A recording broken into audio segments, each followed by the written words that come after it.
Bueno, Silvia pasa como con otras personas que participan en nuestras formaciones que necesitan poca introducción.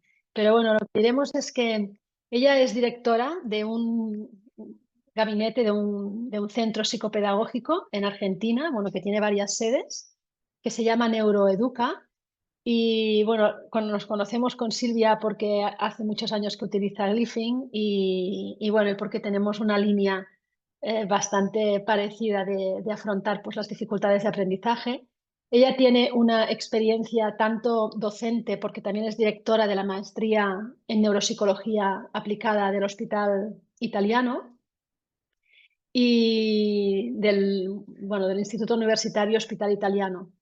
Y aparte, pues tiene toda la formación que te da la práctica clínica, ¿no? Que eso no tiene parangón con ninguna otra formación, sino que la práctica clínica es algo que alimenta muchísimo los conocimientos y sobre todo la parte de bagaje humano, que es indispensable cuando trabajamos con personas y si estas personas son niños o niñas, pues todavía más. Y con Silvia nos vimos en Argentina, no me acuerdo si en noviembre o en agosto, porque estuve las dos veces. Entonces ahora no me acuerdo en qué momento fue, En noviembre, en noviembre. noviembre. Y, y salió un tema, ¿no? Que era el de la gestión del error. Y a mí me gustó todo lo que dijo Silvia y le dije, mira, es que yo cuando empecé a hacer Glyphing teníamos una parte en la formación que se llamaba gestión del error. Porque yo me encontré con un niño con dislexia, como con Mario, como ya sabéis, que se equivocaba mucho, mucho. Y yo tuve que aprender a gestionar el error con Mario. O sea, no podía no decirle que se equivocaba, pero tampoco en el caso de Mario no podía decírselo el 100% de las veces que se equivocaba, porque esto suponía hundirlo en la miseria. Entonces, por eso yo le llamé la gestión del error. Digo, tengo que ir viendo de qué manera le puedo ir diciendo que se equivoca, gestionando y aprendiendo del error. Y bueno, al final pues lo conseguimos. Y por eso había una parte, y en mis libros también hay una parte que va de esto, ¿no? De gestionar el error, que al final no es esconderlo, no es hacer ver que no existe, sino a ver cómo, pues eso, qué hacemos con él.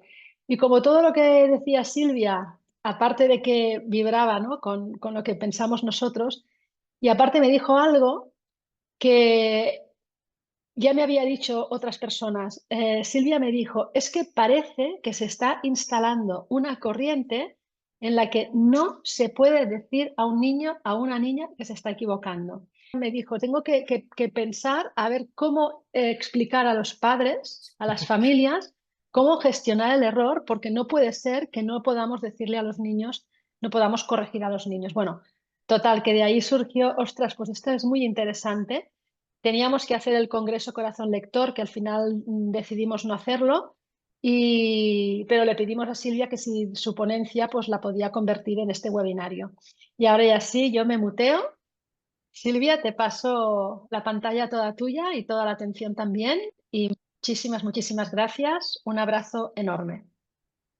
Gracias, gracias, gracias, gracias por esta oportunidad. Un saludo a todos y cada uno de los que se inscribieron desde España y desde Argentina. Veo muchas caras amigas.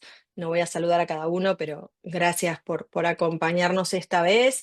Em, y gracias, Monserrat, por pedirme esto, porque más allá de esa charla y de lo fácil que fue en esa charla, como poner en palabras todo esto, cuando lo tuve que poner en palabras académicas y tomarme en serio la tarea de bajarlo, me encontré con que no era tan fácil lo que debía querer decir, que no lo hacemos del todo bien, probablemente. Como que me costó encontrar el hilo académico que me dejara satisfecha o suficientemente satisfecha para compartir con ustedes, y fue un desafío que la verdad me gustó atravesar.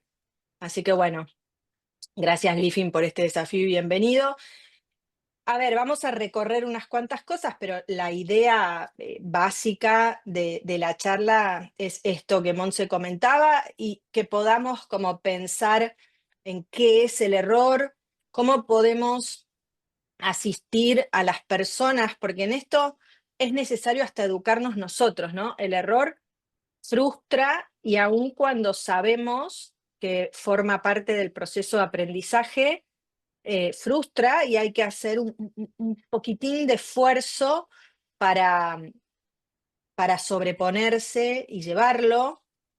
Es algo que está todos los días, en todas partes, el error, y es algo que todos los días y en todas partes nos desafía, porque bueno, es una zona de incomodidad el error, por más esfuerzo que hagamos por ser em, benévolos con cómo lo leemos. Así que vamos a ir como recorriendo un poco, primero, qué marco mental tenemos que tener que es previo a la ocurrencia del error y su gestión, qué marco mental tenemos que tener los adultos, desde dónde, desde qué ideas fuerza podemos acompañar a los chicos en la gestión del error, a los chicos y a los grandes de una organización, porque eh, permanentemente llegan como mensajes a mi teléfono que tienen que ver con la gestión del error de los grandes, ¿no? Por ahí, como me escriben del colegio y me dicen que fulanito no está avanzando lo suficiente y entonces yo me planteo qué es lo que no estoy haciendo bien y entonces, y el mensaje empieza a tomar como un ritmo de estoy muy preocupado, estoy muy frustrado, me siento muy culpable de lo que está pasando y entonces ahí mi feedback empieza a ser, bueno, a ver, bajemos, hagamos una lista de lo que hicimos, hagamos una lista de hacia dónde vamos, hagamos una lista de lo que pueden ser dificultades en el camino que son razonables, es razonable encontrarse con eso y todo eso, todo ese feedback viene de algunas ideas fuerza que muchas de las personas que están acá las escucharon hace muy poquito. Así que bueno, la repitencia nunca viene mal porque sabemos que la práctica espaciada ayuda a retener conocimiento, pero las van a volver a escuchar porque son como la base que sostiene el marco mental desde el que nos vamos a relacionar con la tarea y con el error. Bien, empecemos por una estadística que nos trae John Hattie. John Hattie es un australiano, motor y corazón de lo que se llama aprendizaje visible, un movimiento que se ha propuesto desde hace más de 20 años documentar estadísticamente la eficacia que tienen determinadas estrategias sobre el aprendizaje. Ha encontrado la forma de decir, bueno, a ver, estas estrategias tienen un poder de efecto o de impacto de tanto y a partir de tanto, que es 0,4, ese efecto es productivo. O sea, hay cosas que hacemos que son productivas independientemente de que las hagamos nosotros. Hay cosas que hacemos que son productivas por cómo las hacemos. Entonces, decir que todos nos podemos equivocar, seguro es productivo, pero tal vez no suficientemente productivo como para que marquemos la diferencia usando eso como estrategia. Entonces, lo que vamos a tratar de pensar es, bueno, ¿qué estrategias tengo que tener en mente, desde qué modo de pensar, para que lo que hagamos sea más productivo que lo que podría hacer cualquier hijo de vecino? Digo, las intervenciones profesionales tienen que ser más productivas que las intervenciones espontáneas que el alrededor de los chicos, en este caso, implementan cuando un chico tiene alguna dificultad. Entonces, sabemos todos que el error es imprescindible para aprender, pero las estadísticas dicen que solamente lo aprovechamos entre un 5 y 10% de las veces en que aparece. Eso quiere decir que hay una enormísima porcentaje de veces en las que el error aparece que no aprovechamos lo suficiente o que no gestionamos bien. O sea que el primer problema que tenemos es que si bien ya está instalado en nuestro pensar colectivo que el error tiene que ser aprovechado en situación de aprendizaje, pareciera como que no lo estamos aprovechando lo suficientemente bien. La segunda cosa que este grupo de autores han identificado es que hay espacios, y esto lo podemos pensar desde lo áulico y desde la clínica, e incluso desde la pauta parental, que son amigables al error, y que hay otros espacios en los que las personas perciben que el error no es bienvenido.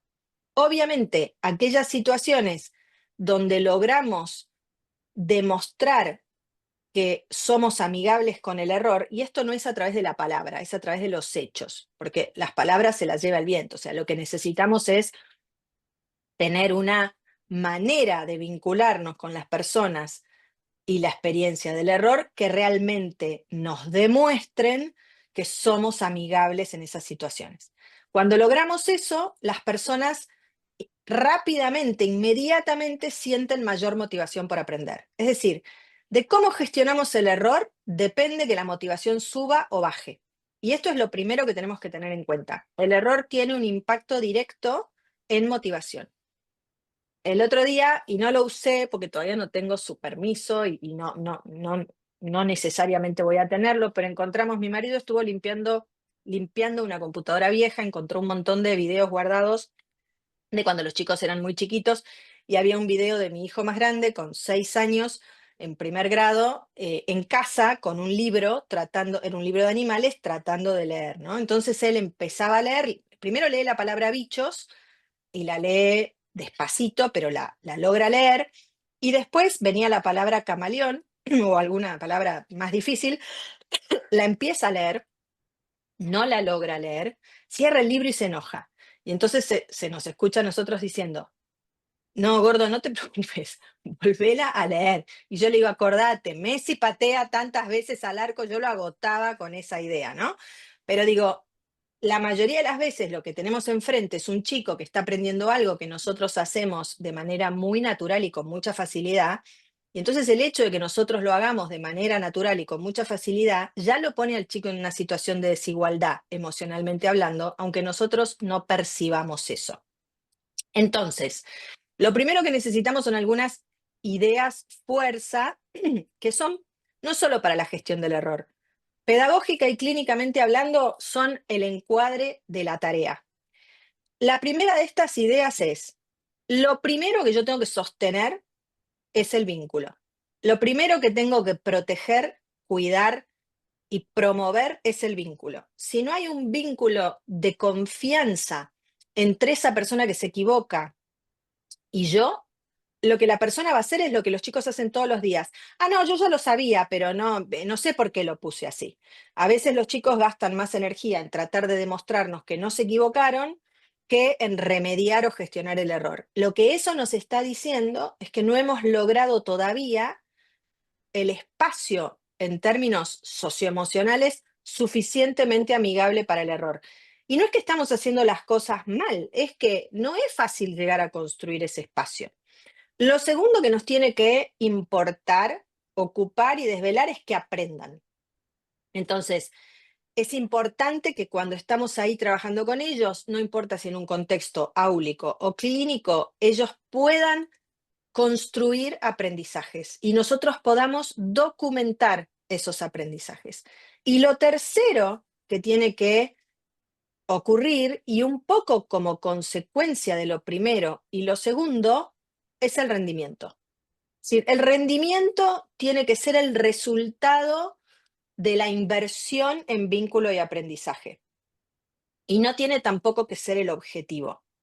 Entonces, hoy a la mañana, supervisando a una de las profesionales de mi equipo, ella me decía, no, porque el colegio me dice que falta esto, que falta esto, que falta esto, y yo estoy tan preocupada. Le dije, bueno, lo primero que tenemos que hacer es la lista de todo lo que hicimos y de todos los progresos que este chico ha tenido. Y de por qué si este chico empezó Glyphing en febrero, a pesar de que la indicación fue en septiembre, nosotros tenemos que esperar hasta agosto, en el buen sentido de la palabra esperar, para decir cómo resultó la intervención en fluidez lectora. Porque a veces es eso, ¿no? Los tiempos de la indicación, la familia y el colegio van en distintos carriles. Es como la cinta transportadora del aeropuerto y los que van caminando al lado. No siempre estamos en el mismo timing y tenemos que tratar de encontrar esa combinación para acompañar a un chico entre todos. La segunda idea es, el verdadero protagonista del aprendizaje es el que aprende. Entonces, si nosotros queremos enseñar a gestionar el error, no tenemos que corregir el error. Tenemos que enseñar a gestionar el error. Si el feedback que yo doy es te equivocaste y punto, ahí ya no hay gestión posible. Lo que estoy haciendo ahí es ser calificativo en relación a ese error. Entonces, no es lo mismo que yo diga frente a un chico que escribe balsa en vez de bolsa. No, mirá, ahí dice balsa y vos tenías que escribir bolsa, a que yo diga, espera un minuto, una de las letras de esa palabra no es la que corresponde. Vamos a analizarla. Te voy a dar una pista, es una vocal. Ya lo encuadro, ¿sí? Entonces quiero que prestes atención a las dos vocales, leas la palabra y escuches la palabra. Ahí yo estoy habilitando a que el chico me diga, ah, yo escribí bolsa y era balsa, ¿sí? Y ahí ya yo estoy poniéndolo a él como protagonista de su aprendizaje, porque lo que le estoy transmitiendo es que existe la posibilidad de monitorear lo que hago. La tercera idea es, nosotros no trabajamos siempre bien y no todo lo que hacemos lo hacemos bien. No importa cuánta experiencia tengamos, no todo lo que hacemos lo hacemos bien. Entonces, tenemos que frecuentemente revisar si eso que estamos observando como problema tiene relación o no con mi práctica. Con esto quiero decir, si yo estoy trabajando con un chico que cada vez que se equivoca se angustia, no tengo que pensar simplemente cómo se angustia cuando se equivoca. Tengo que pensar, ¿estoy haciendo algo yo que facilita que se angustie cuando se equivoca? Porque a veces, con toda la buena intención del mundo, lo que estamos haciendo es apurarlos, apurarlos a que progresen a un ritmo que tal vez no es el ritmo que ellos están necesitando hoy. Entonces, aún en situaciones donde la estructura está bien planteada y tenemos las variables que consideramos necesitamos para promover aprendizajes, puede que nosotros estemos haciendo cosas sin darnos cuenta que afectan e impactan directamente en la capacidad de los chicos de resolver situaciones. Yo esto lo veo todos los días en mi trabajo. La última vez fue ayer. Yo estaba tomando una prueba de escritura de palabras, le estaba dictando palabras a una chiquita, le dicto una palabra, ella la termina de escribir, le dicto la que sigue. Yo, o sea, ¿yo qué hago? Miro cuando ellas escriben y cuando ellas terminan de escribir una, digo la siguiente. Bueno, resulta que yo le había dictado fijo, la chiquita había escrito FJO, yo le tiro la palabra siguiente, empieza a escribir la palabra siguiente y me dice, no, espera, me falta la I del anterior. O sea, yo me apuré sin saber a dar la siguiente palabra y fallé en percibir su ritmo de monitoreo. Si yo en ese momento no percibo ese mi error, porque error a veces está como asociado a una connotación negativa, pero no, es haber hecho algo y recibir un feedback de que eso que hicimos no fue lo mejor que podíamos hacer para resolver esa situación. Si yo no percibo eso, la voy a seguir apurando. Entonces, inmediatamente, después de esa palabra que yo le di, que venía después de fijo, esperé un par de segundos más que lo que venía esperando. Bueno, eso es gestión del error. Con esas ideas fuerza, yo me puedo plantear cómo acompaño la trayectoria de aprendizaje de una persona. Pero entonces yo tengo que tener en mente cómo son las trayectorias de aprendizaje y qué ingredientes en términos de aquello que nosotros desarrollamos mientras crecemos, tengo que tener en la cabeza cuando quiero ayudar a alguien a gestionar el error. Entonces, yo siempre planteo este esquema y digo que las personas nos desarrollamos en tres ejes. Un eje que tiene más que ver con lo cognitivo o el procesamiento de información, un eje que tiene más que ver con los mecanismos de autorregulación y un eje que tiene que ver con el desarrollo de habilidades. La gestión del error está sumamente vinculada, muy abrazada al nivel de desarrollo de mecanismos de autorregulación que la persona tiene. De hecho, piensen en esos chicos que conocen que se frustran con mucha facilidad. En general, la falta de capacidad para regular la frustración conduce a no gestionar bien el error. Entonces, aquellos chicos que tienen algunas dificultades en relación a los mecanismos de autorregulación son más vulnerables a gestionar mal el error. Y por otra parte, si nosotros como adultos no entendemos o no conocemos la relación que existe entre autorregulación y experiencia y gestión del error, nos va a costar más ayudar a esos chicos a mejorar su capacidad de gestión. Entonces, ¿cuáles son esos mecanismos y cuál es la relación que existe entre esos mecanismos y la experiencia del error? El primer mecanismo de autorregulación es la motivación. La motivación es el punto de arranque de cualquier comportamiento. Si yo tengo un chico enfrente y le digo, bueno, hoy vamos a hacer este ejercicio de escritura de palabras. Tengo dos respuestas posibles o más, pero digamos las dos de blanco y negro serían dale o no quiero. Entonces, cuando una persona tiene frecuentes experiencias de error y ha evaluado que esas experiencias de error no han sido positivas porque han producido vergüenza, olvídense todavía de lo que hace el adulto, es la experiencia de la persona.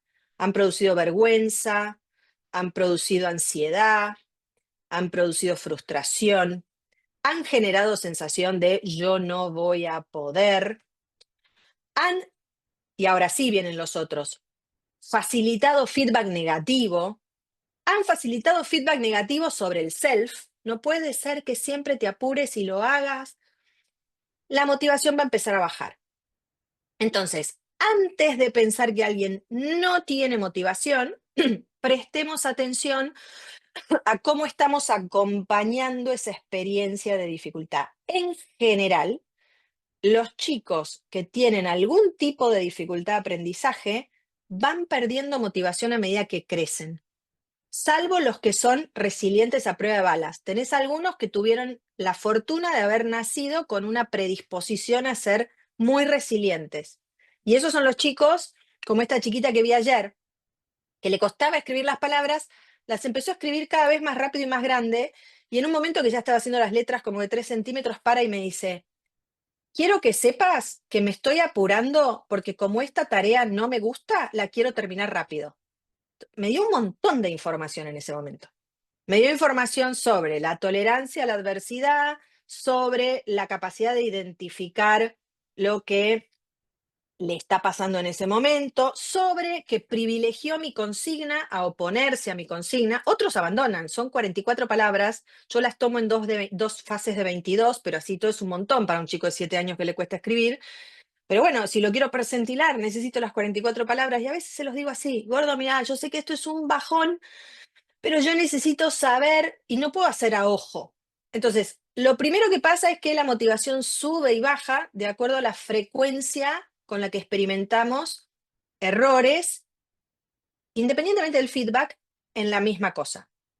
La segunda cosa que pasa es que por más que lo querramos dibujar y que le digamos a los chicos que el error es bienvenido y que es una oportunidad de aprendizaje y lo que sea, equivocarse frustra, enoja, genera ansiedad, o sea, las emociones, vergüenza, las emociones asociadas a la experiencia del error no son emociones agradables o placenteras. Son emociones las que llaman negativas. Por más que nosotros entendamos como adultos que la emoción te transmite información sobre lo que te pasó, sentiste vergüenza porque te diste cuenta que todos habían visto en qué te equivocaste. Sentiste ansiedad porque pensaste que no ibas a poder hacerlo bien. Sentiste frustración porque no te gusta darte cuenta que no lo hiciste bien. Está bien, podemos leer eso, pero el tema es que si no se aprenden a regular esas emociones, es difícil poder gestionar el error. Entonces, el cómo los chicos regulan emociones predice cómo gestionan el error. Y el cómo nosotros apoyamos y acompañamos la regulación de emociones predice cómo les enseñamos a gestionar el error. Cognición social, la capacidad que tenemos nosotros de entender, leer el contexto en términos sociales y pensar lo que los otros piensan. Los errores activan teoría de la mente y, uy, se están dando cuenta que lo hice, ¿no? Entonces los chicos empiezan a tapar lo que escriben, te dicen que no mires, lo que te están diciendo es, no quiero que me veas. Había una historieta de Mafalda que era como que, creo que era Manolito, que decía, ¿por qué me tienen que hacer, la tengo que buscar porque me la acordé ahora, ¿por qué me tienen que hacer protagonizar mi cero adelante de todo el mundo? O sea, independientemente de cómo lo hagamos, eh, hay un costo social vinculado al error, que es el costo de que te vean equivocarte. Y nosotros lo trabajamos mucho a ese concepto con los chicos en relación a deportistas, porque hay algunos videitos que son una joya. Hay una del arquero de la selección argentina que dice, yo atajo penales porque en los entrenamientos me patean 500 penales. No es que atajo penales porque naturalmente soy un terrible atajador de penales. Es que yo cuando nadie me ve, cuando no hay 60.000 personas esperando ver un penal, atajo penales todos los días y eso me da confianza. O sea, si de 500 penales por ahí atajo 100, es un montonazo, pero me patearon 500, entonces tengo más chances. Bueno, todo ese ejercicio de ayudarlos a los chicos a pensar cómo es el proceso de los otros, que yo veo no se equivocan y pienso, es que es muy inteligente. No, no, a veces hay mucho esfuerzo detrás de eso y cierta práctica. Y lo mismo pasa con cuán flexible soy.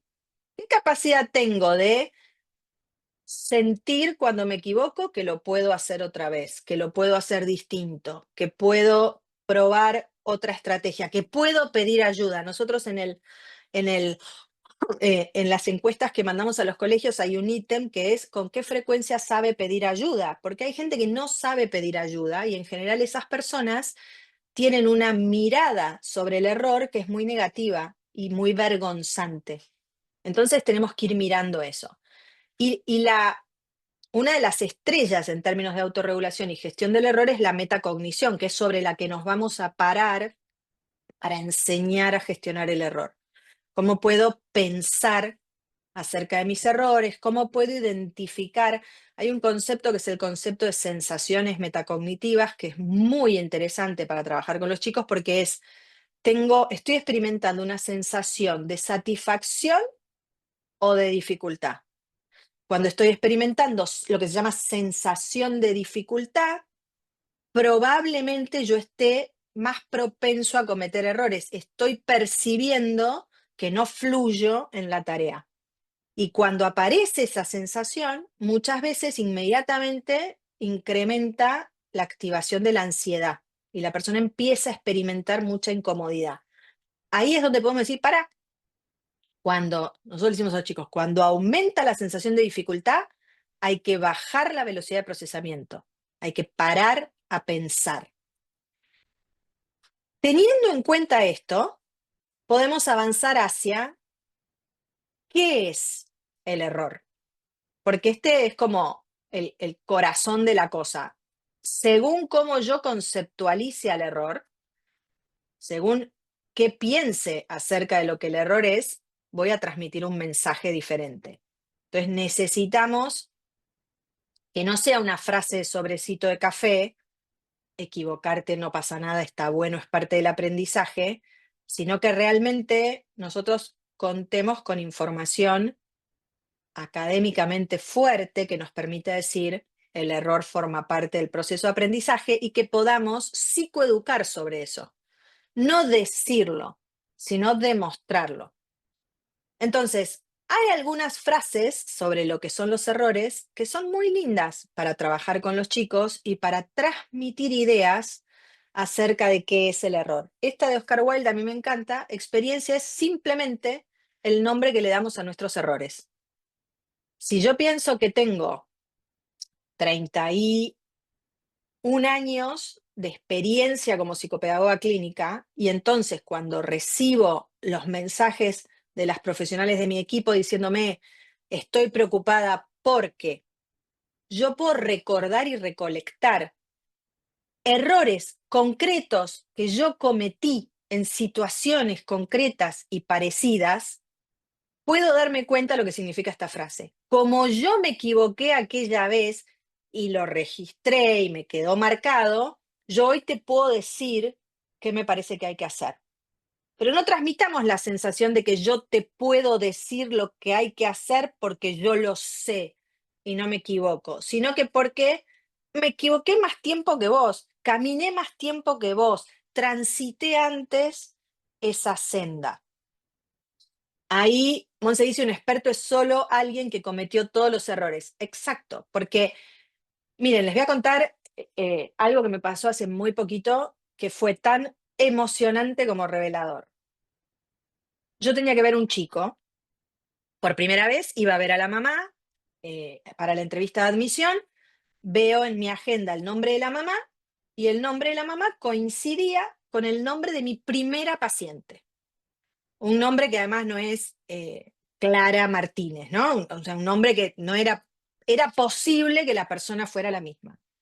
Con lo cual ya me había quedado como muy, dije, wow, qué loco. Además de qué vieja estoy, pero no importa. Salgo a la sala de espera a buscarla y cuando me encuentro con la madre se me queda mirando y me dice, yo te conozco. Entonces yo le digo, es que me parece que fuiste mi paciente cuando eras chica. Y ella me dice, sí, me hice un pasillo al fondo. Bueno, el primer lugar a donde trabajé. Bueno, fue una emoción muy grande. La cuestión es que yo sabía perfectamente que ella tenía dislexia, porque yo me acordaba mucho, no te vas a olvidar, hay muchos chicos de los que me acuerdo, pero ella fue la primera, yo me acuerdo hasta estando en la librería buscando algún libro que me orientara sobre cómo tenía que trabajar, porque había supervisado y me habían dicho que la chica tenía un complejo de Edipo. La chica no leía, yo decía, no puede ser que no lea porque tiene un complejo de Edipo, salía a buscar libros de alfabetización. La cuestión es que durante la entrevista, yo conmovida y ella me dice, me dice, yo no sé, yo a veces pienso que debo tener dislexia, porque a mí me pasan, y yo dije, claro, en 1996 nosotros no le decíamos a los chicos, tenés dislexia, no hablábamos de psicoeducación, los colegios no tenían adecuaciones de acceso. Entonces ahí dije, ¿qué diferencia con el hoy, que les podemos decir, que los podemos motivar a, como sé lo que me pasa, puedo aprovechar este tratamiento? Y qué loco que yo, no se lo dije en ese momento, pero que yo te traté a los 7 convencida de que estaba trabajando lo mejor que podía y no hice algo porque no lo sabía que hubiera cambiado todo. Porque eh, 25 años después, todavía no sabe que es disléxica. Entonces, cuanto más nos equivocamos, más aprendemos. Y esto es cierto, pero necesitamos información académica que nos lo demuestre. Entonces, di con un libro de este hombre, se llama Manu Kapur, que se llama Fracaso Productivo, después les voy a dar un poquito más de eso. Y él dice, el fracaso era una característica fundamental, no un error. El fracaso me ayudó a entender lo que era crítico, me ayudó a entender mejor el problema. Y a medida que yo trataba de solucionar algo y me estancaba, entendí que era bueno dar un paso atrás, dejar que las ideas se asientan y volver a luchar otro día. O sea, nos está diciendo, el fracaso es parte del camino.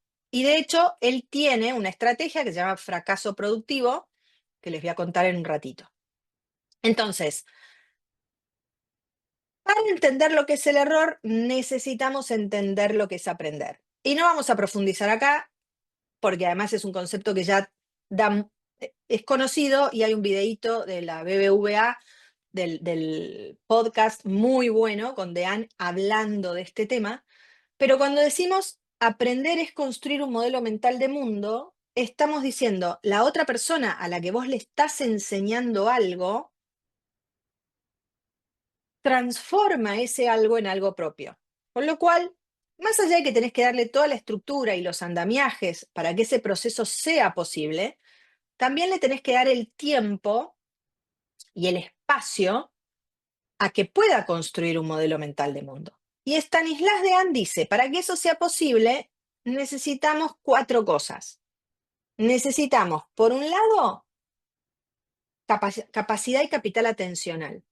Entonces, poder poner mi foco de atención sobre esa experiencia que estoy teniendo. Por lo tanto, hoy los adultos necesitamos acompañar a los chicos también en la gestión de la atención, porque mi experiencia como niño fue una experiencia como niña, fue una experiencia de no había muchas cosas donde poner tu foco de atención. Yo volvía del colegio, comía, descansaba un poco y la verdad, si no me ponía a hacer los deberes, me aburría. La televisión empezaba a las 5 de la tarde y yo volvía del colegio a las 12:30.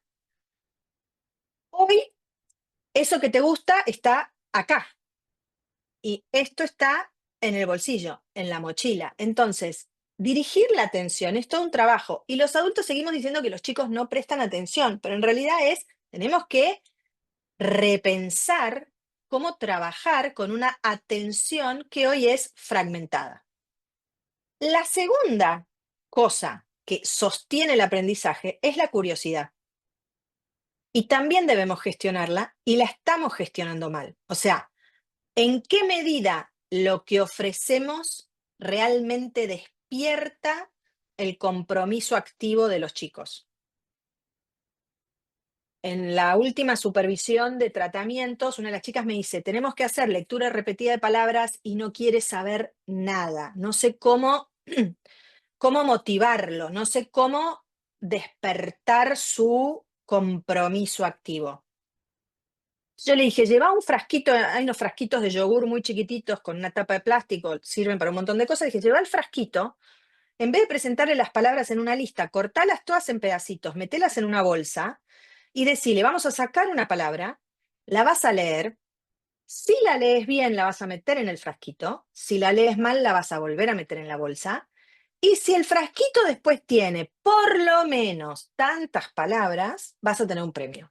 Santo remedio. O sea, la sesión siguiente no hubo ningún problema.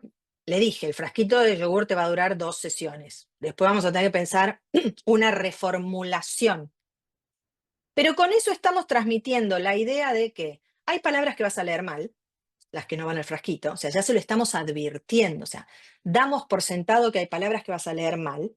Le estamos transmitiendo que habrá una segunda oportunidad, porque esa palabra la vamos a volver a meter en la bolsa, y le estamos transmitiendo que tenemos expectativas de que el frasquito se llene. Entonces podemos activar el compromiso activo.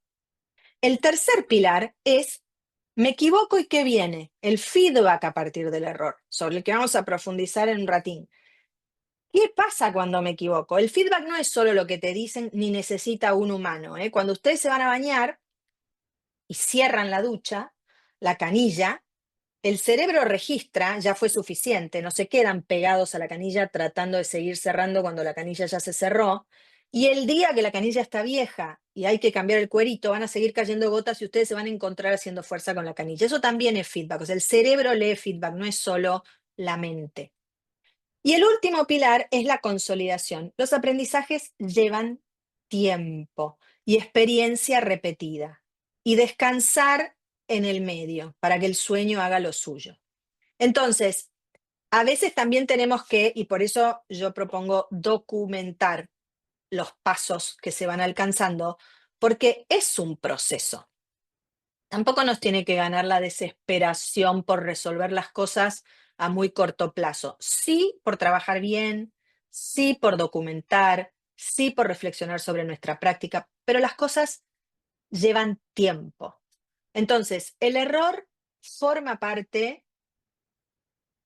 de uno de 4 pilares de aprendizaje. Esta es la forma de transmitir a docentes y alumnos que es verdad, que es cierto, que hay fundamentos para demostrar que nos vamos a equivocar. Entonces, cometer errores, dice Dean, es la forma más natural de aprender. Y esta es una frase que yo creo que tendría que estar en todas las clases. Es como transmitir explícitamente. Aprendizaje y error son sinónimos, porque cada equivocación ofrece una oportunidad. Como las palabras se las lleva el viento, y como los chicos lo que escuchan es natural cometer errores, pero los errores después se traducen en no aprobaste, te llevaste un cuadernillo de verano. Y yo no estoy diciendo acá que no tengamos que calificar en absoluto, pero hay mucho para trabajar ahí, porque es como un contrasentido. O sea, yo te digo, equivocate que está bueno, pero los errores después te cuestan un montón. Tu mamá no te compra las figuritas. Después de X cantidad de situaciones donde te equivocaste lo suficiente como para que te califican mal, te dicen no vas a ir al partido de fútbol que tenías el sábado. En el colegio te dicen vas a tener que venir al periodo de intensificación de aprendizajes. Las calificaciones y el boletín te van a dar vergüenza. O sea, la verdad que no les estamos transmitiendo cometer errores es la forma más natural de aprender, porque esos chicos son 3 de 20. y 17 que cometieron menos cantidad de errores y ya pudieron decir, che, voy al fútbol, me tengo las figuritas y tengo un buen boletín. Entonces, cuando decimos feedback, hablamos de la devolución que viene del entorno y esa devolución puede ser más, menos amable. Que te tachen lo que escribiste y te escriban abajo, no se lee, no se entiende y te pongan 0 en el ítem, no es amable. Amable sería tomarte el trabajo de venir. Che, no puedo leer tu letra, perdóname. No digo que sea un problema tuyo, tal vez es un problema mío, pero voy a necesitar que me leas lo que dice acá para saber si lo que escribiste acá está bien. Pero en el apuro, el feedback muchas veces no es amable. Entonces creo que si juntamos esto con reflexionar acerca de la práctica, tenemos que hacernos el hábito de preguntarnos, ¿fui amable? Porque a veces no somos amables y ahí el otro se va a defender en lugar de gestionar. Entonces, ¿cómo devolvemos? ¿Cómo damos feedback? Es el secreto para enseñar a gestionar el error. Y yo creo que si nos tomamos el trabajo de revisar nuestros feedbacks, nos vamos a encontrar todos los días con que hay situaciones donde no damos bien feedback. A todos los niveles. Mi hija este año termina el colegio, está un poco movilizada, está haciendo el ingreso a la universidad, está un poco movilizada, y entonces está intercambiando mails con la persona en la universidad que, digamos, la sigue a ella en la admisión, y entonces viene y me los trae y me dice, ¿y cómo le contesto? Al día de hoy, desde que empezó el colegio, mi necesidad de seguirla ha sido muy escasa, muy pocas veces. Pero lo que ayer me di cuenta es cuán vulnerables somos frente a situaciones muy novedosas a sentirnos desarmados, ¿sí? Entonces, a tener que pedir ayuda y asistencia. Y yo le dije, decile tal y tal cosa, gorda. Y ella me contesta, no entiendo lo que le tengo que decir. Entonces le escribí un modelo de respuesta y le dije, usa esto, ponele tus palabras y contestale desde acá. Ah, ahora entendí. En el apuro, vamos dando el feedback que vamos pudiendo dar, pero tenemos que aprender a leer cuando nuestro feedback no está siendo suficiente. Y no es que esto implique demasiado más trabajo, sino que implica, bueno, prestar atención a la práctica. Y no estamos hablando solo de error en contexto de aprendizaje explícito, ¿eh? Estamos hablando de error en la diaria, en esto, en que hago algo que no tiene buena, no es suficientemente bueno en términos de efectividad y el entorno me devuelve. Y el cerebro eso lo percibe mucho más automáticamente y a fuego que la mente. O sea, si yo le hubiera dicho que tengo que hacer un esfuerzo, porque lo tengo a mi marido que me dice cómo acompañar la adolescencia, que no es fácil. Entonces siempre me dice, respira hondo antes de contestarle, respira hondo antes, la adolescente es ella. Entonces, si yo le hubiera dicho, Manu, te acabo de escribir lo que le tenés que decir, su cerebro se hubiera puesto en alerta. Yo tengo que, y hubiera sido más difícil si hubiera sido persona a persona, fue por WhatsApp, yo tengo que poder pensar, no importa que se lo hayas escrito, no llegó el mensaje, volvé con el mensaje. Entonces, la mente es la que se emociona, es la que piensa, es la que hace metacognición, pero para cuando la mente está trabajando sobre la cosa, el cerebro ya tipo juez ya dictaminó. Entonces, cada vez que aprendes algo, tu cerebro registra mucho más de lo que la mente se da cuenta que está registrando. Registra la emoción que sentiste, registra los gestos del otro, registra la emoción del otro, registra el valor que la situación tuvo para vos. Y eso hace que los chicos puedan decir cosas como, es que esta maestra es mala. No hay maestras malas. Pero los chicos dicen, es que esta maestra es mala. Por ahí si empezamos a prestar atención, con lo que nos vamos a encontrar es, el feedback de esta maestra no es amable. Tal vez la intención de la maestra es buena, pero el feedback no es amable. Porque lo que necesitas que aparezca después del error no es la vergüenza, es la sorpresa. No hace falta sorprenderse mucho, alcanza con, no lo había pensado así. Entonces, lo que uno tiene que generar con el feedback es compromiso activo. Y el compromiso activo lo activa la sorpresa, no la vergüenza o la frustración. Entonces, lo que tenemos que aprender a enseñar es a monitorear, a hacer metacognición, a ser consciente de que nos vamos a equivocar y que es tan importante identificar el error como equivocarse, como acertar. Hacia ahí tenemos que ir. Estamos viviendo una época donde la frustración es una de las vedettes en términos de emociones, porque como estamos viviendo una época de recompensa inmediata muy frecuente, quiero ver esta película, la tengo en un montón de plataformas. O sea, y cada vez más, porque yo voy prestando atención. Yo tengo varias suscripciones de servicios de streaming de series. Claro, pero las series empezaron a cruzar, ¿no? Entonces yo ahora entro a una suscripción, por ejemplo, entré el otro día a Apple TV y me encontré con una serie que estaba viendo en otro canal, en otro, en otra plataforma. O sea, ya no tengo ni que buscar, ya no tengo ni que pensar en qué plataforma la estaba viendo. O sea, mis dispositivos se ocupan de eso. Con lo cual, esto me va acostumbrando a que si un día no encuentro lo que estoy buscando, me voy a frustrar con más facilidad, porque el esfuerzo está cada vez más siendo menos parte de la ecuación. Entonces, tenemos que ser empáticos con la época que les toca vivir a los chicos que estamos acompañando, porque nosotros tuvimos la ventaja de crecer en un mundo que todavía te otorgaba la espera. Lo que hacen los chicos hoy es, frente a una experiencia de frustración, lo que hago es tratar de evitar eso. No quiero. Los padres a veces dicen, y yo no quiero que él sufra, así que lo dejo. Pero lo que sabemos es que la única manera de achicar experiencia negativa de emoción en relación a una cosa es sosteniéndose en la cosa. Entonces, bueno, ahí es donde tenemos que trabajar. Para enfrentar eso que te frustra, tenés que tener herramientas, herramientas de gestión y autorregulación. Entonces, lo que nosotros tenemos que hacer es encontrar la manera de abrir un espacio a la revisión del error. Encontrar la manera de volver a poner los cartelitos en la bolsa. O sea, está todo bien. Y no necesariamente en el momento que lo cometiste, porque a veces es esto que decía este autor de Fracaso Productivo, ¿no? Me corro un poquito para que baje la emoción, saco otra palabra. Capaz esa palabra la puedo leer y esto me va a dar ánimo de seguir con la siguiente. Es más que revisar, es también pensar el cómo.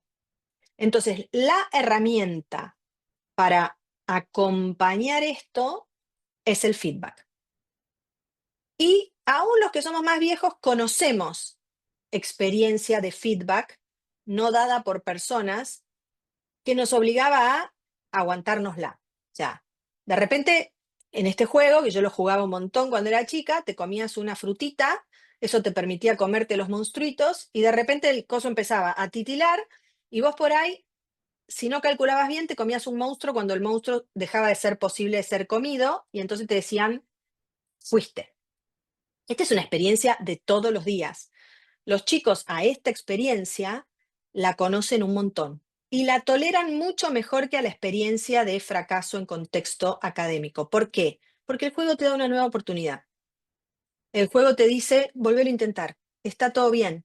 No se termina la cosa cuando eh, terminaste. Entonces, imagínense una situación áulica donde yo te devuelvo una prueba a todo el curso. Están marcados los ítems en los que vos cometiste un error y te digo, trabajen en esos ítems, chicos. Trabajen. Es más, trabajen a libro abierto en esos ítems. Corrijan ese error. En la medida que lo corrijan, yo me los llevo y vuelvo a corregir la prueba. Y si vos tenías un 7, pero corregiste ese ítem, vas a tener un 8. Eso es incrementar el compromiso activo. Cuando el feedback es, acá se terminó el asunto, es como game over y ya no puedes seguir jugando. Que eso nos pasaba a nosotros cuando era la fichita. Vos comprabas la fichita, te habían dado 10 pesos, comprabas 10 fichitas, el game over de la ficha número 10 era, se terminó el asunto. Pero muchas veces el feedback en la escuela es, se terminó el asunto.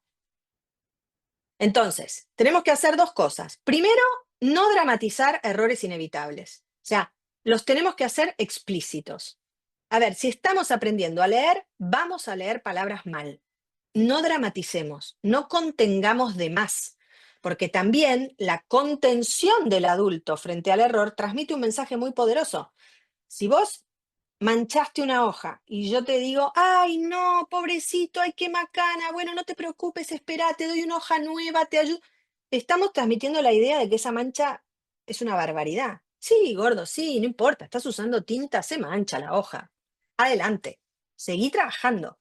No dramatizar errores. Y por otro lado, ser muy conscientes con el feedback que damos y con cómo es ese feedback. Dean dice, evitemos, yo digo, reflexionemos y modifiquemos la confusión entre corregir y castigar. Muchas veces lo que hacemos con los errores es castigar. Insisto, esto no significa que yo pienso que no hay que evaluar. Yo pienso que el sistema de evaluación hay que pensarlo todo de vuelta, hay que dinamitarlo y reconstruirlo. Pero hoy es lo que tenemos. Hoy es lo que tenemos. Entonces, bueno, si hoy es lo que tenemos, hoy es lo que usamos. Pero como tantas otras cosas que están en transición, tenemos que empezar a trabajar para esa transición. La evaluación en términos de calificación muchas veces se vive como un castigo y muchas veces trae castigos. Por eso aparecen pruebas hechas un bollito en el fondo de la mochila, madres que no se enteran que sus hijos no aprobaron una prueba, docentes que siguen preguntando dónde está la prueba firmada y el chico dice mi mamá se olvidó y en realidad la prueba está hecha un bollo abajo del banco, etc. Entonces, nosotros tenemos que poder entender que la calificación en términos de te fue pésimo produce un nivel de frustración o angustia o enojo en cada chico, la emoción que active, muy significativo. Entonces, cuando vos estás en una situación de emoción negativa muy intensa, que alguien te dice, no importa, vas a tener una segunda oportunidad, te da ganas de trompearlo. O sea, eso, así ponemos a los chicos en esa situación, ¿sí? La misma que experimentábamos nosotros cuando teníamos 15, solo que el mundo era diferente, pero es la misma sensación. Entonces, empecemos por integrar el feedback previniendo la posibilidad de establecer y acentuar algunos errores. Ayer estaba con una chiquita de 8 años que escribe el 6 y el 9 al revés. La madre me dice, bueno, escribe el 6 y el 9 al revés. Me dijeron que ya los va a dar vuelta. No, no los va a dar vuelta. Los escribe, además yo la vi. Le dicté 700 números con 6 y 9. Los escribe como si estuviera convencida, ni piensa cómo los escribe. Ya los guardó así. Y era tan fácil como que el banco tuviera una pegatina con los números del 1 al 9 y les dijéramos, gente, los números muchas veces se nos dan vuelta. Antes de escribir un número, si tienen dudas, miren. Y al principio miramos antes de escribir. Entonces, no dramatizamos, les decimos, esto va a pasar, esto forma parte del camino y ya venimos con la solución. Y eso lo podemos hacer a distintas edades y de distintas maneras con mucha naturalidad, otorgándole a los chicos lo que necesitan para construir una habilidad que como nosotros ya tenemos construida, nos olvidamos de lo que cuesta. Porque el feedback a veces lo damos como, es obvio que se hace así, pero ellos están construyendo eso. Entonces, el feedback es una herramienta muy poderosa. Los estudios de John Hattie dicen que tiene efecto significativo sobre la posibilidad de aprender, pero no lo damos sobre el self. El feedback al self es vincular, no tiene relación con el aprendizaje.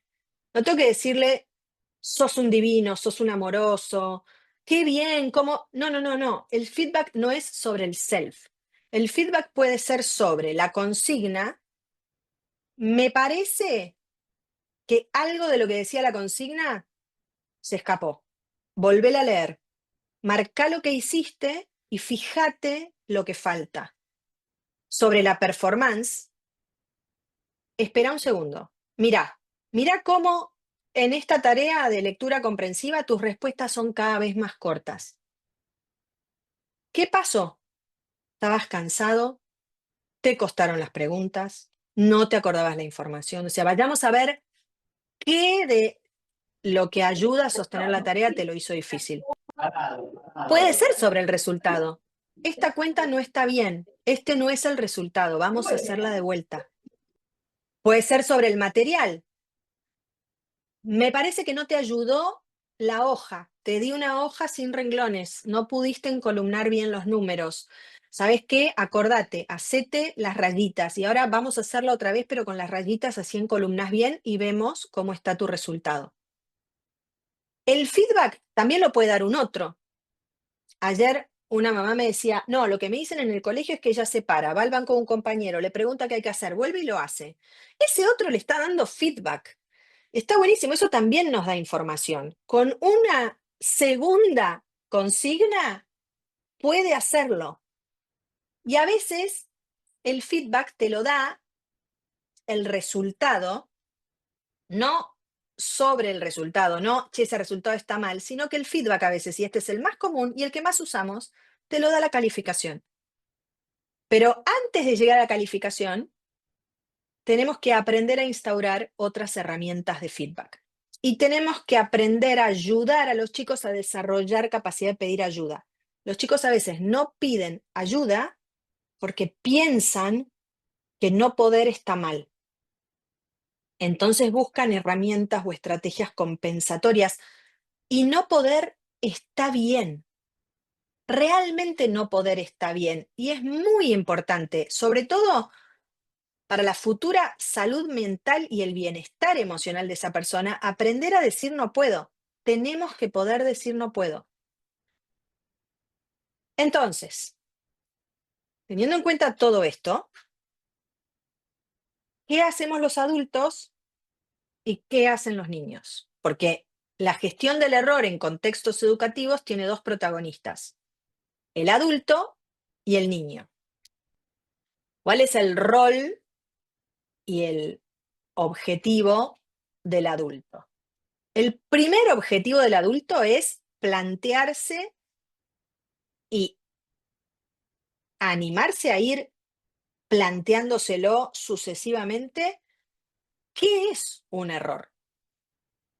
¿Qué es un error? Porque un error no es algo que está mal. Un error es algo que sugiere que estás en zona de aprendizaje. Si nosotros transmitimos la idea de que equivocarse es malo, vamos a encontrar dos efectos. Vamos a empujar a los chicos a zona de pánico cuando se equivocan, esto es malo, y vamos a enseñarles a querer quedarse en zona de confort. Es decir, ¿cómo evito llegar a la zona de pánico? Quedándome en zona de confort. Entonces, solo hago lo que sé hacer. Esta chiquita que le dictaba las palabras me dice, tuve una re buena idea. ¿Y si en vez de vos dictarme las palabras me das vuelta a ese libro que tenés y yo las copio? Esa es su zona de confort. Ella estaba en una zona menos confortable, que es la zona de aprendizaje. De repente me preguntaba con qué B va con H, va sin H, ¿sí? Si yo me pongo firme en no contestar, la voy a llevar a zona de pánico. Entonces, el error lo primero que te indica es que estás en zona de aprendizaje.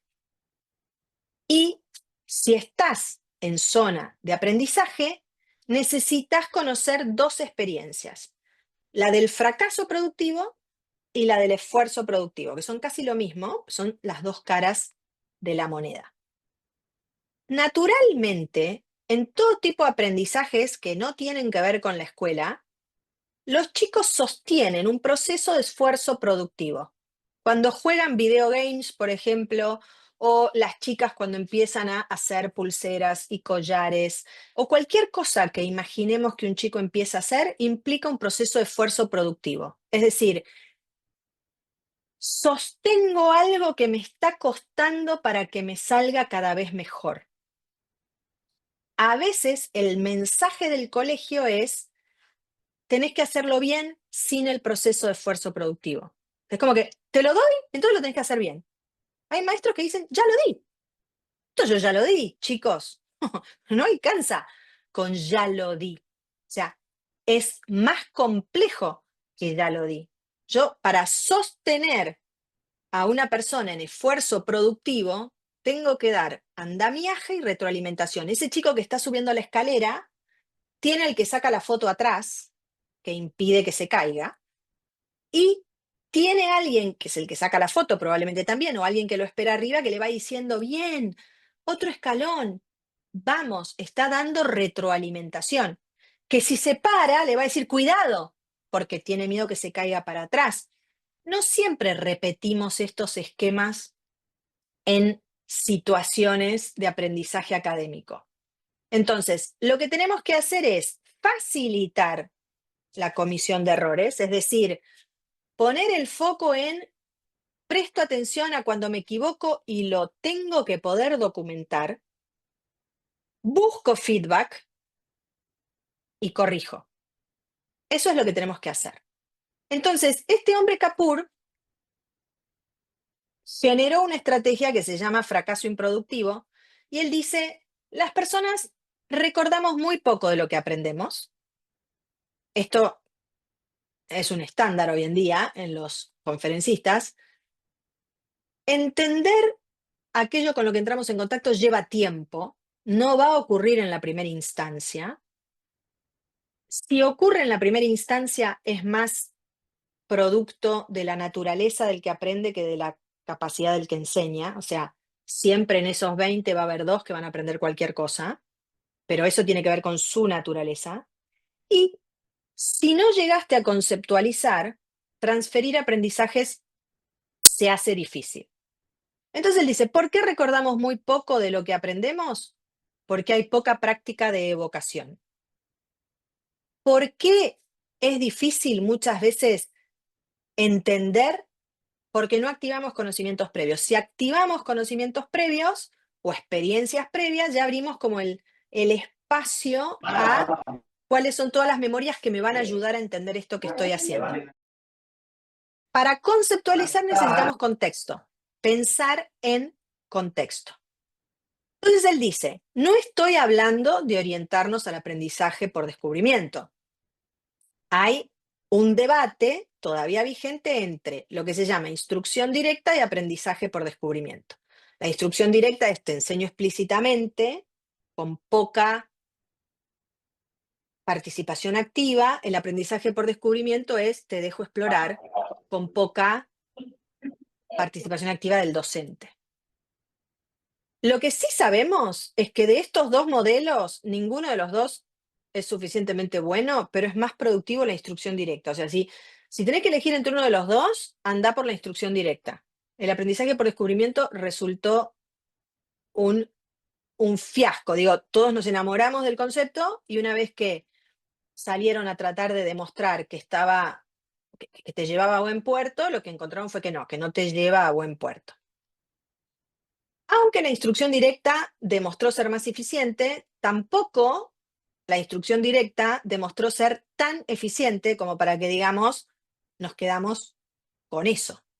Y entonces lo que él hizo fue proponer lo que se llama fracaso productivo, combinando ambas cosas. ¿Cómo funciona el fracaso productivo?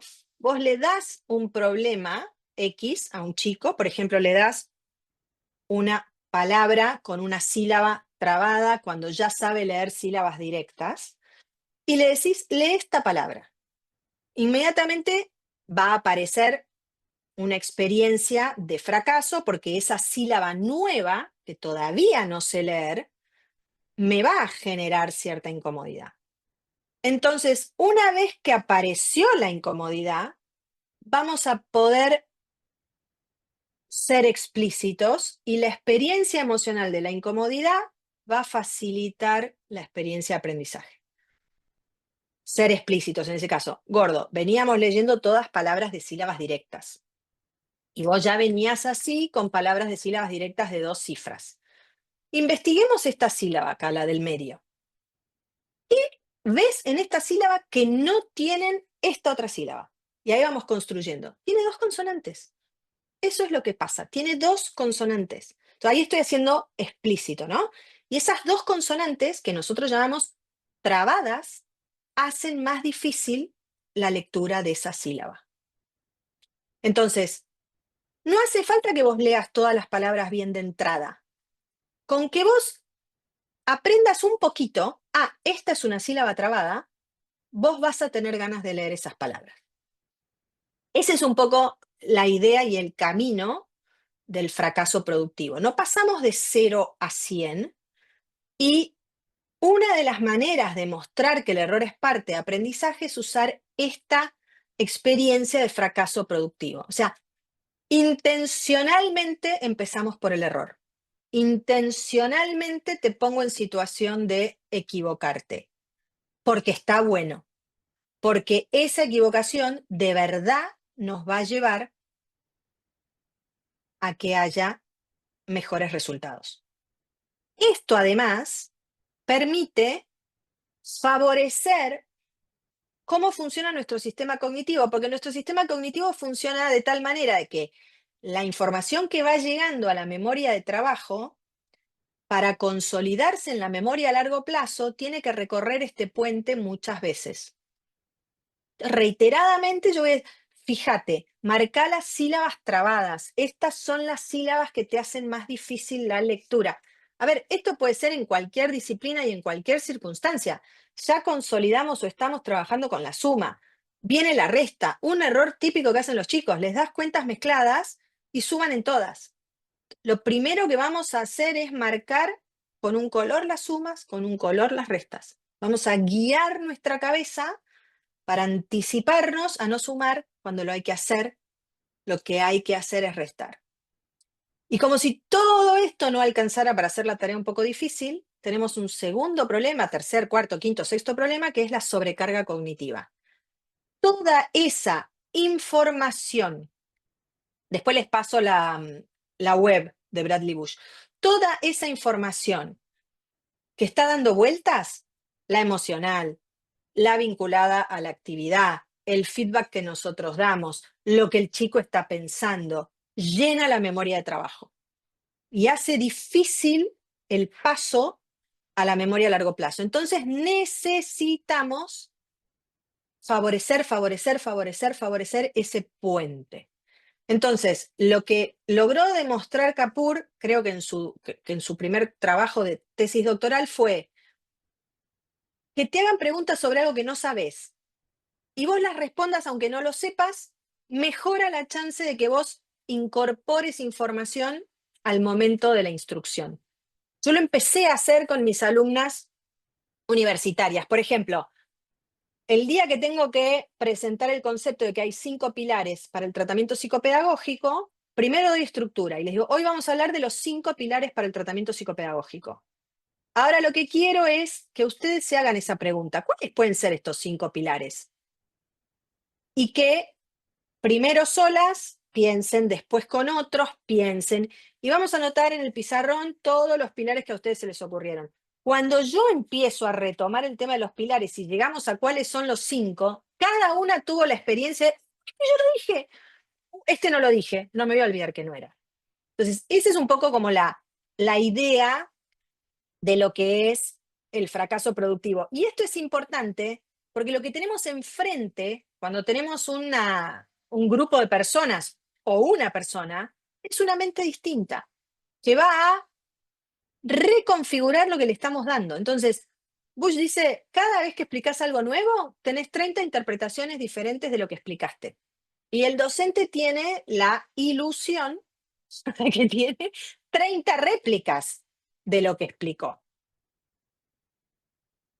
Esto solo es posible, y vuelvo a las ideas fuerza, en un ambiente de bajo nivel de estrés y clima emocional positivo. Porque si yo después voy a castigar, entonces yo, frente a esa forma de trabajo, cuando tomo examen, yo tomo examen a libro abierto con consignas similares a las que les doy en la etapa de aprendizaje. Entonces, necesariamente tenemos que seguir estos pasos. Bien, me adelanto un poquito porque estoy mirando el reloj. Entonces, lo que tenemos también que hacer es administrar y asistir las emociones que van a aparecer ahí. Porque van a aparecer emociones en esas personas a las que nosotros ponemos en situación de fracaso productivo. Algunas se van a enojar, otras se van a sentir confundidas, otros se van a frustrar, otros se van a sentir sorprendidos. Y habrá algunos que hasta experimenten emociones positivas. Como la montaña rusa, genera diferentes emociones en cada uno de nosotros. Entonces, estas prácticas tienen que ser explícitas y tenemos que avalar todas estas emociones y ponerlas sobre la mesa y ayudar a los chicos a regularlas.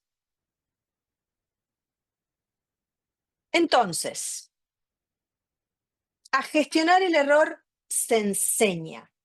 No es algo que va a ocurrir espontáneamente, y cuando los chicos lo gestionan mal es porque nosotros lo estamos gestionando mal. Hablando en grupo, ¿eh?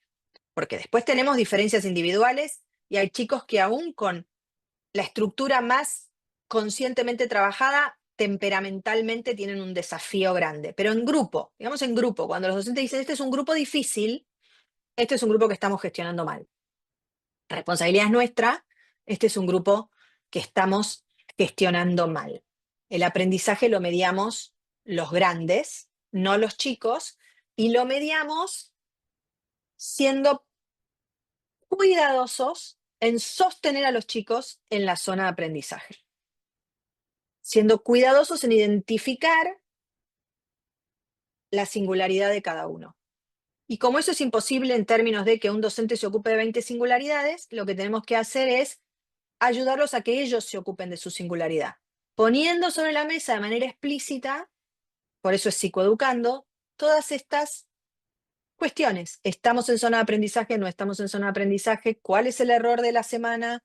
¿Cuál es el error que hoy cometí que me ayudó a entender algo? O sea, empezando a poner el error como protagonista más que los aciertos. Los aciertos, ya está, cosa cerrada. O sea, el que se sacó un 8 en una evaluación dice, listo, ya está, tema terminado, ¿sí? El que no sabe cómo está o siente que no lo hizo bien es el que se queda con eso. Por eso hablamos de esto de planificación para 30 trayectorias y de abrir una zona de aprendizaje con andamiajes que les permitan a los chicos avanzar. Bueno, estoy recalculando porque me quedó muy largo, porque me entusiasmé mucho con el tema. Discúlpenme, odio hacer esto, pero no quiero dejar de, con los 2 minutos que me quedan, cerrar mostrando concretamente qué podemos hacer. Si nosotros pensamos en incorporar esta experiencia de fracaso productivo, el viaje sería algo así como un ciclo en el que voy del fracaso productivo a una instancia de aprendizaje por instrucción, a instancias de práctica que me permitan consolidar conocimiento y a una nueva experiencia de fracaso productivo. O sea, empezamos a controlar, en el buen sentido, la ocurrencia de los errores y ayudamos así a gestionar. El feedback, para ser funcional, tiene que ser honesto. Nada más identificable que un feedback deshonesto. ¡Ay, pero cuánto te esforzaste! Sí, bueno, lo hice pésimo. Ese feedback que no es honesto duele. Tenemos que dar feedback honesto acompañado de andamiaje, y ese andamiaje cariñoso. Entonces, lo que está en revisión es uno de los temas de los que todavía no puedo hablar demasiado, pero estoy leyendo para poder hacerlo, es cómo modificamos el sistema de evaluación. ¿Cómo modificamos? Para modificar la manera en la que las personas se relacionan con el error tiene que dejar de ser lo que te pone en la bolsa de aprobaste o no aprobaste. Tenemos que encontrar otra forma de calificar, que puede seguir siendo con notas. El tema es el cómo, ¿no? Y el cómo, la respuesta frente a lo que haces mal, te tiene que dar la capacidad de ayudar a crecer. Entonces, todas las personas, aún las que aprenden con mucha facilidad, necesitan estar expuestos a la información entre 3 y 5 veces antes de conceptualizarla para aprenderla. Entonces, eso significa que yo a un chico le enseño, esto es una sílaba trabada. ¿Cómo se llamaba esta sílaba? Trabada. Vamos a escribir la palabra trabada. Lee la siguiente y yo le digo, debe estar en ebook, hay que preguntarle a la editorial, pero entiendo que sí. ¿Era trabada la sílaba? ¿Cómo era? Bueno, busquemos o sea, la palabra trabada tiene que aparecer, para que el chico pueda decir, ah, es que es una sílaba trabada. Entonces, si nosotros no sostenemos feedback, lo que va a pasar es, la persona va a tener dificultad para conceptualizar, la persona va a tener dificultad para identificar qué conocimientos previos tiene que traer a la mente para entender esto que es nuevo, y la persona no va a poder usar los apoyos que le damos. Nosotros necesitamos gestionar todo esto. En todo esto aparece la gestión del error. Seguir y monitorear cómo van conceptualizando, ayudar a hacer explícitos los conocimientos previos que van activando y usar andamiajes que minimicen la comisión de errores evitables para disminuir la cantidad de errores que se cometen, porque también necesitamos disminuir la cantidad de errores que se cometen. Bien, hablando de gestión del error, hacía mucho que no me pasaba, que me sobran muchas diapositivas. Monse, me diste como un tema que me resultó muy motivador, porque me sobró de todo. No, pero Silvia, me ha encantado y he aprendido cosas. He aprendido, Qué esto bueno. del el fracaso productivo no lo había escuchado nunca. Vamos a profundizar en ello, pero sí, sí, sí, sí. Aparte, esto de empezar con el aprendizaje por descubrimiento, a mí me gusta porque sirve para ver qué estrategias tiene o no tiene el otro.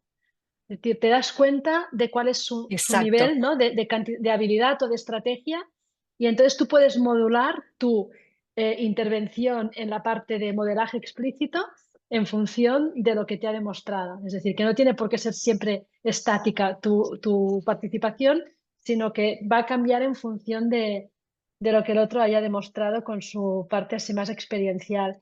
Y después, mm, esto del error, que no se confunda con castigo, también súper Mm. importante por lo que has dicho. Claro, es que en nuestra sociedad, pobrecitos los niños reciben tantos mensajes incoherentes porque les decimos, no, no, Sí, equivocarse no importa, pero cuando te equivocas, te suspendo, ¿no? exacto. Y por eso también el trabajo con los padres para tratar de no mezclar aguas, ¿no? Porque lo primero que se le ocurre a los padres para achicar el fracaso es castigo generalmente vinculado a las motivaciones sociales y a los intereses personales. Entonces ahí se empieza a producir una mezcla desafortunada entre lo que tiene que ser la experiencia del error y lo que es, que lo hace muy difícil, porque el chico no puede recibir Exacto. eso de otra forma que no sea equivocarme me lleva a mal puerto. Entonces Mm. empiezan a tratar de disimular sus errores o evitar hacer las cosas en las que saben se van a equivocar. O sea, están más preocupados por no cometer errores que por cualquier otra cosa. Sí. Yo el año pasado, mi marido es profesor. Y yo el año pasado le decía, si yo fuera profesora, yo empezaría mis clases diciendo, ustedes van a aprobar todos, porque vamos a trabajar hasta que todos puedan aprobar. Yo no suspendería a nadie, pero trabajaría y me adelantaría mucho en los exámenes para poder trabajar sobre esos exámenes para luego hacer un examen que pudiese aprobar todo el mundo. A partir del 5, aquí se aprueba a partir del 5, pero todo el mundo estaría aprobado. Una cosa, mira, Es que que, tenemos a... Perdona, dime, dime. no, no, no, no, dale, dale, dale. Vale, está Daniel Piulats que pregunta dos cosas. Mira, la primera la he perdido. ¿Qué diferencia hay a nivel educativo entre el error y la negligencia? Eh, Ah, vale. los, bueno, volviendo al tema de, como de las ideas fuerzas, ¿no? Em, Deberíamos pensar, voy despacio porque eso no quiere decir que no tengamos que marcarlo. Deberíamos pensar que no hay errores graves. Es decir, si nosotros clasificamos a los errores y a algunos los llamamos graves, volvemos hacia atrás en el error no es bueno. Ahora, lo que sí nosotros tenemos que transmitir y psicoeducar a los chicos y a los docentes es, no importa el tamaño del error, lo importante es entender su naturaleza.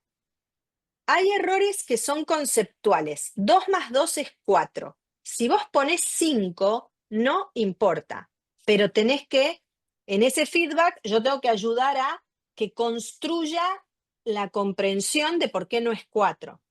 Digo, si querés, podría considerarse, no sé a qué llamamos error grave, pero supongo que son aquellos que no deberían dejarse pasar. Se me ocurre que es como que se pueden conceptualizar así. ¿Cómo no? Y ese, ese fue el problema de las prácticas constructivistas rasas. En lugar, o sea, fueron por el lado de el error es parte del aprendizaje, pero también fueron por el lado de y no lo corregimos. Confundieron dar feedback con corregir y castigar. En realidad es, tenemos que saber qué tipos de errores cometemos. Pueden ser conceptuales, pueden ser procedurales, o sea, estoy haciendo un procedimiento y no sé, en vez de separar términos con el más y el menos, los separo con el multiplicar y dividir. Entonces ese es un error conceptual, perdón, procedural. Entonces, en esos errores el feedback tiene que ser explícito como para esperar, no es distinto, es un error, por ejemplo, de signo de puntuación cuando estoy escribiendo y desarrollando la escritura, que ese es más de producción, ¿sí? Entonces, que a mí un profesor de literatura me diga, yo ahí hubiera puesto un punto seguido para que la frase no quede tan larga, ¿sí? Es un feedback, el profesor lo está identificando como error, porque te está explicando por qué te quitó eh, calificación, pero eso es algo que es un aprendizaje distinto, es un aprendizaje que requiere de práctica, entonces es un error por falta de práctica, pero no es que hay errores graves, lo que siempre hay es feedback, es que yo te pueda decir, por eso yo decía, no es que vamos a devolver las evaluaciones y decir, no importa y no hay calificación, no, no, no, pero demos la oportunidad de, bueno, corregí tus errores y mejora tu calificación. Van a ver que va a haber chicos que van a decir, no, yo total me saqué, no, si fuera España, me saqué un 5, ya está. Hay chicos que van a decir eso y nosotros vamos a tener que decir, bueno, está bien. Y hay otros chicos que por ahí van a decir, sí, me puedo quedar, quiero ver si mejoro mi nota. Pero ahí ya tiene que ver con motivaciones personales, ¿no? Ahora, lo importante es cómo construimos una práctica que realmente aproveche el error como paso para aprender. Ah, Silvia, preguntan que si tu libro está en ebook. Yo creo que sí, la verdad hay que ir a la página de la editorial. Ahora les voy a poner dos cosas acá en el chat del grupo.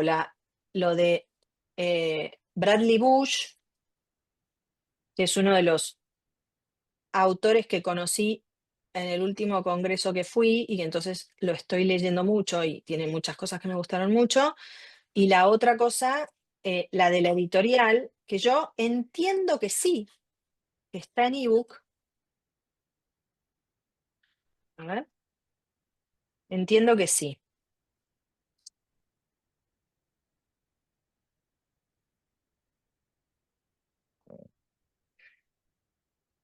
No lo estoy encontrando, pero voy a poner la página de la editorial para que en todo caso puedan escribirles.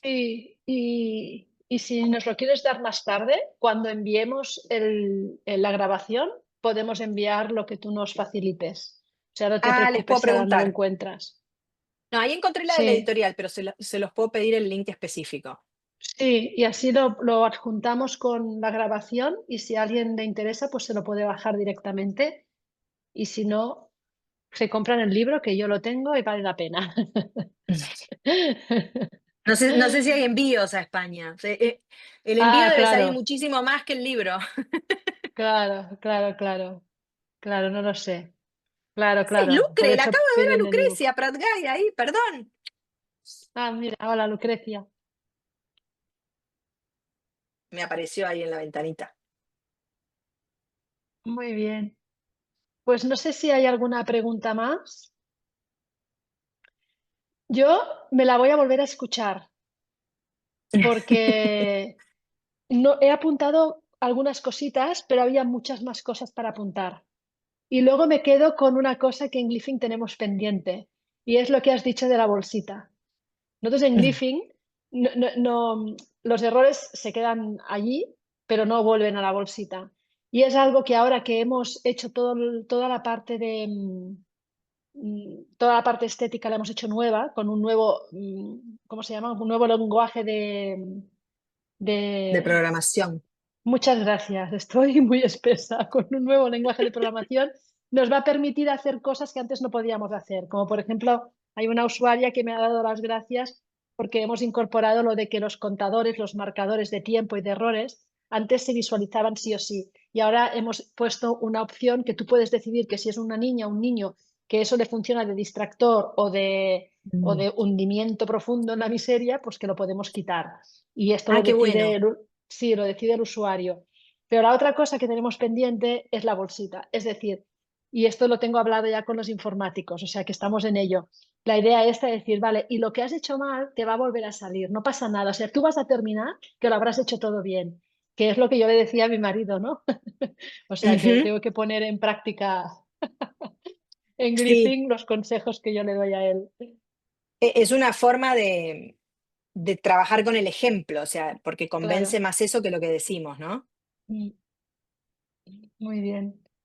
Pues si no hay más preguntas, solo deciros que esto se enviará a todo el mundo tal como hemos dicho, pero luego también que tenemos una línea de podcast y que estos webinarios también los ponemos en el podcast. O sea, aparte de que van a aparecer en YouTube, va a aparecer en el podcast. Es decir, que podéis ir en el coche y volver a escuchar a Silvia tranquilamente. O sea, lo podréis repasar, no tendréis, si estáis en el coche no tendréis las diapositivas, pero tendréis el audio para volver a escucharlo, porque yo escucho muchos podcasts y yo repito muchos podcasts. Esto que dices de que hay que repetir.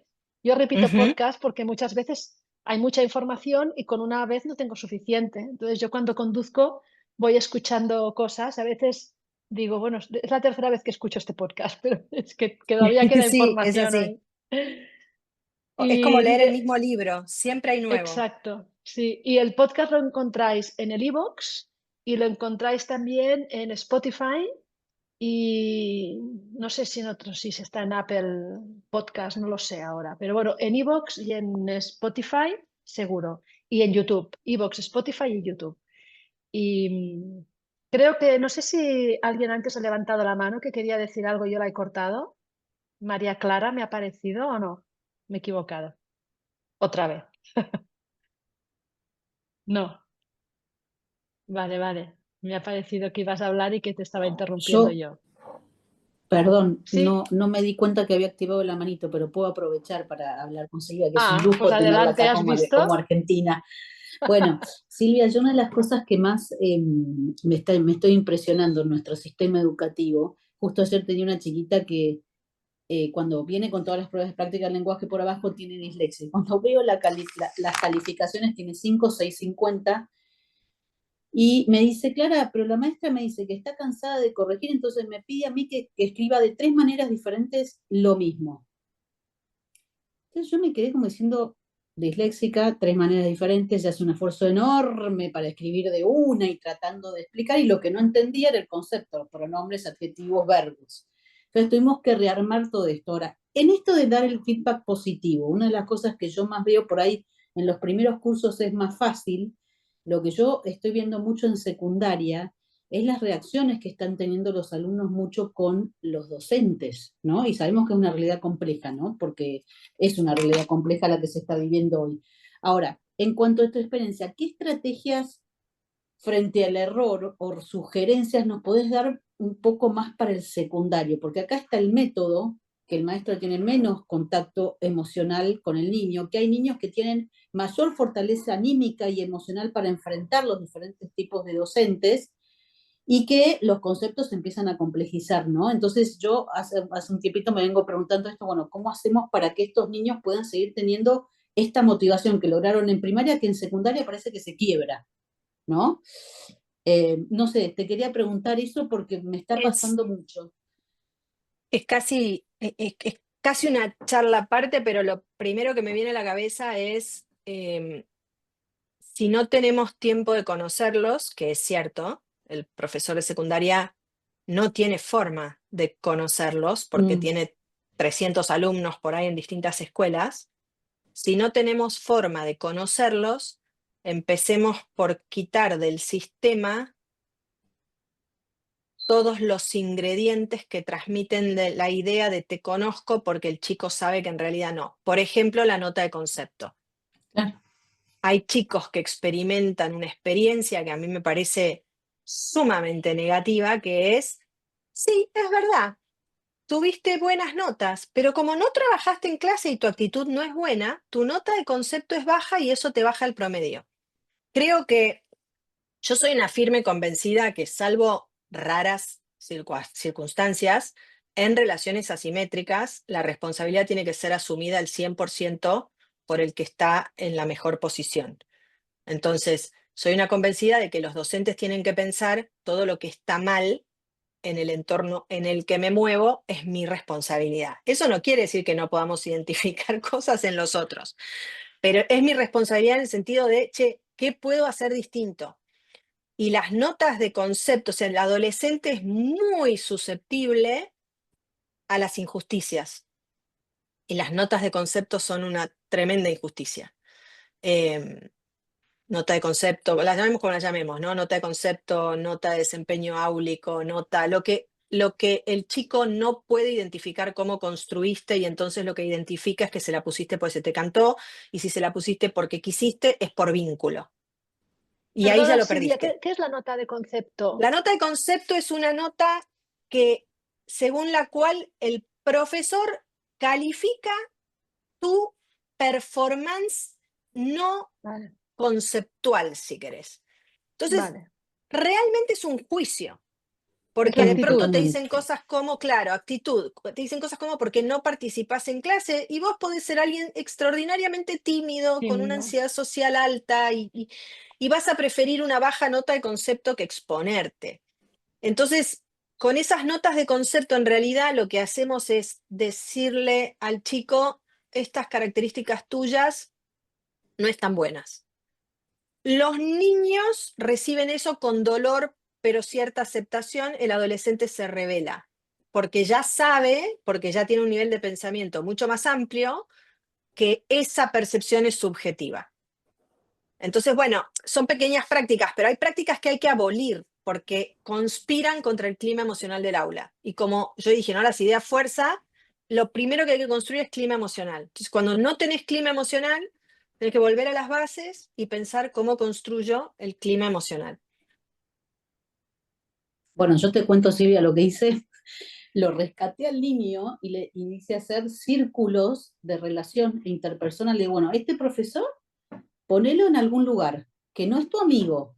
Vos tenés un vínculo de este estilo, porque si no se queda ni se clara, nada le viene bien.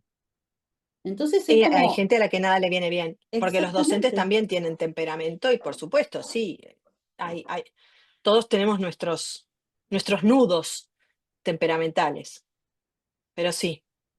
No, es un Bueno, tema gracias, muy, Silvia. muy, muy interesante. Monse, me has abierto, pues, viste, la charla fue inocente, pero después cuando me dijiste un webinar, ya ahí había que sentarse a estudiar. Así que Pues gracias. yo te agradezco que hayas hecho este esfuerzo. Yo sé que no es fácil y de hecho por eso te lo pedí, porque yo tenía mi bloquecito de gestión del error, pero sabía que tú podías profundizar mucho más que yo. Por eso te dije, ¿podrías trabajar en esto? Porque para mí es muy importante. Yo tengo algo muy pequeñito, pero seguro que se le puede sacar mucho partido. Entonces te doy las gracias de todo corazón. Te No, ha envío sido mis un placer. gracias transoceánicas.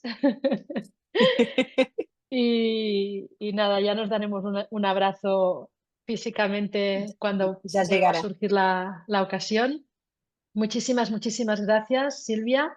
Lo vamos a publicar en unos días. Vamos a tardar un poquito porque hay toda la parte de gestión técnica, pero se va a publicar y yo creo que todos deberíamos volverla a escuchar porque detrás de la gestión del error, al final están los aprendizajes, al final de todo, pero a principio de todo está el corazón Así y, es.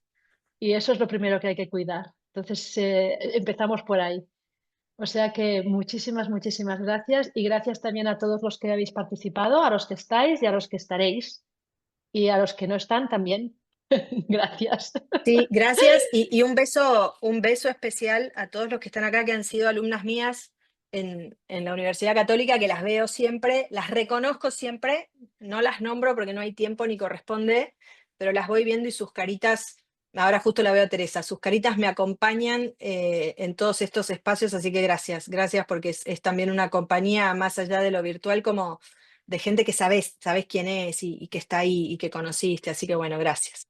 Para que tus alumnas vengan a un webinario para escucharte, esto habla muy bien de ti. De Es ellas lindo, es también, ¿eh? lindo. De ellas también habla muy bien, pero de ti sobre todo. Bueno, Muy gracias por la bien. invitación. Será hasta la próxima. Gracias, gracias, gracias. Gracias. Adiós.